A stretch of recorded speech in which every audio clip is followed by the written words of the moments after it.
সাম্প্রতিককালে DL&, Bharat finance and utility services নামক একটি সংস্থা রাজধানীর আমতলী থানার অধীনস্থ সায়েন্স সিটির পাশে নিমবাগ এলাকায় অফিস খুলেছিল।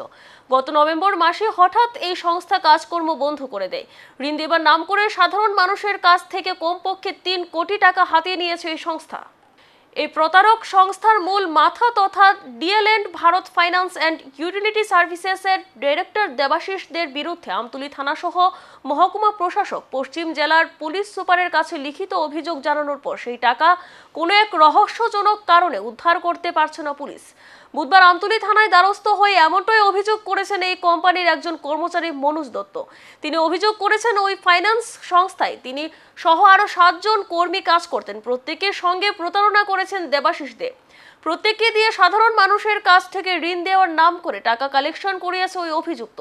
পুলিশ চাইলেই সেই টাকার হদিশ বের করতে পারে। সেই টাকা প্রাপকদের না দিয়ে উল্টো মনোজ দত্তকেই হুমকি দিচ্ছে অভিযুক্ত দেবাশিস দে। এমত অবস্থায় মিডিয়ার সামনে বিষয়টি তুলে ধরেছেন বেকার যুবক মনোজ দত্ত।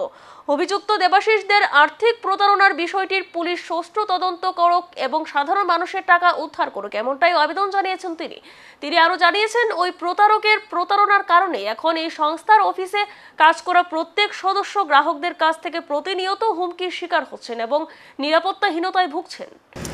আমার কাছে টাকা পয়সা নাই, আমরা কোনো কিছু নেই, অনেকে সবাই টাকা পয়সা দিত না করে কইতেছে। তাই আমরা তো অনেক কাস্টমার আমরা চালাইতেছি, কাস্টমার কইতেছে তোমার মাধ্যমে দিছি, তুমি তো জমা দিছে। অনেকে আমরা অনলাইনে তারা জমা দিছে, অনেকে ক্যাশে জমা দিছে। আপনি ব্যক্তিগতভাবে কত টাকা দিচ্ছেন? আমি ব্যক্তিগতভাবে 75 লাখ টাকা মতন দিয়েছি, মানে কালেকশন করেছি। কীভাবে? যেমন লোনের বাবদ তাহলে কইছে 10 লাখ টাকা দিব, 10 লাখের দেবেন 44,000, কোনো সময় 48,000, আবার 19 লাখ টাকা দিব, 19 লাখে কইছে 70,000। পেমেন্টের প্রসেসটা কীরকম ছিল?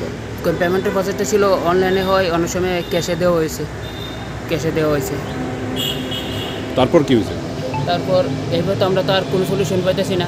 তাই তো কইতেছে টাকা পয়সা তাই দিয়ে যেত না, তাই কইছে বলে টাকা পয়সা নাই।